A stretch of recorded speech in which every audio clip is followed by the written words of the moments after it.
Now, our next guest, Nki Iweka, has spent the last few years redefining Nigerian cuisine, challenging the way it's cooked and presented. A mother of two, Nki Iweka started off her professional career as a management consultant at PricewaterhouseCoopers. Now, imagine my surprise when I learned that this Nigerian chef also has a first-class BSc honours in computing and a master's degree in applied mathematics. But she left all that behind to reinvent the national dishes of Nigeria and add them to the expanding world of British cuisine. She recently published her first book, Quintessentially Efik Recipes, which showcases the dishes and culture of the Efik people of southern Nigeria, known for their wide culinary range. Well, here in London, Nki Iweka currently offers culinary services as well as training, menu development, and specialized cooking for private clients. And I'm delighted to say that she joins me now in the studio. Thank you very much indeed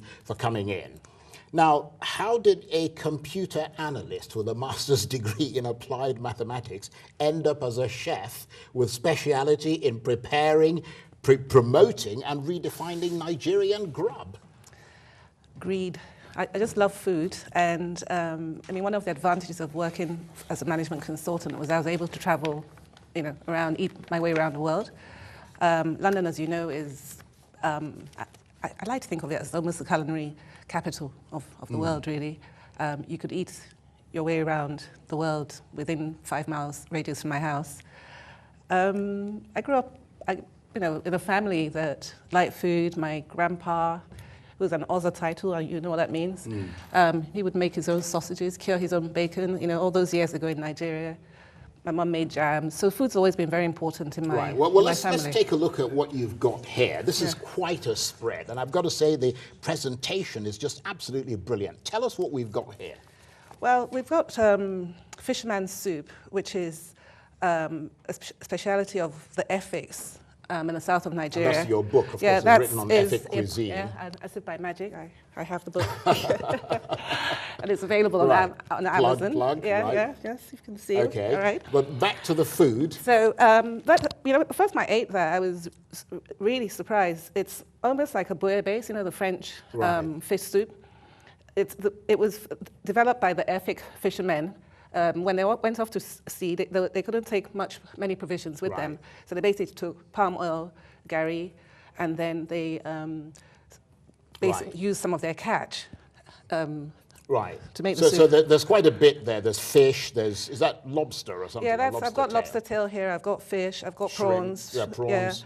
Yeah. Okay, this other dish here is jollof rice, isn't it? Yeah. And the reason I know that is that Jamie Oliver, the popular British chef, once made an attempt to cook Nigerian jollof rice. How do you rate his performance?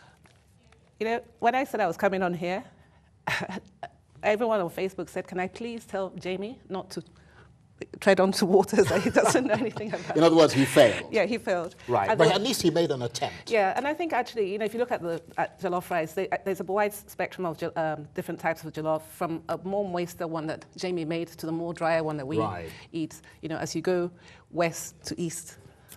So the question I've got to ask you, Nki, is why is it you've got Jamie Oliver on the bandwagon, people like yourself?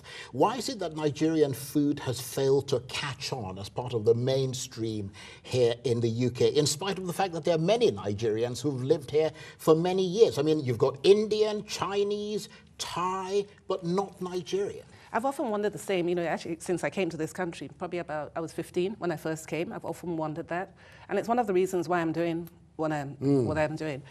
I think part of it is because of the way we present our food can be a bit scary if you're not familiar with Nigerian food, what with the large chunks of meat, unidentified animals,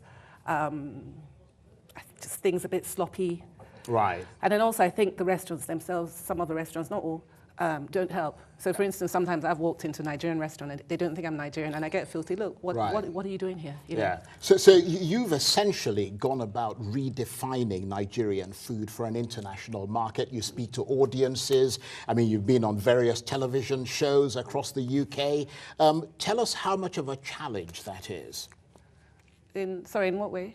Well, I mean, how much of a challenge is it going out there and trying to sell this food to people? Do you know, it's not at all. I did one recently in the Middle East, Sharjah Book Fair.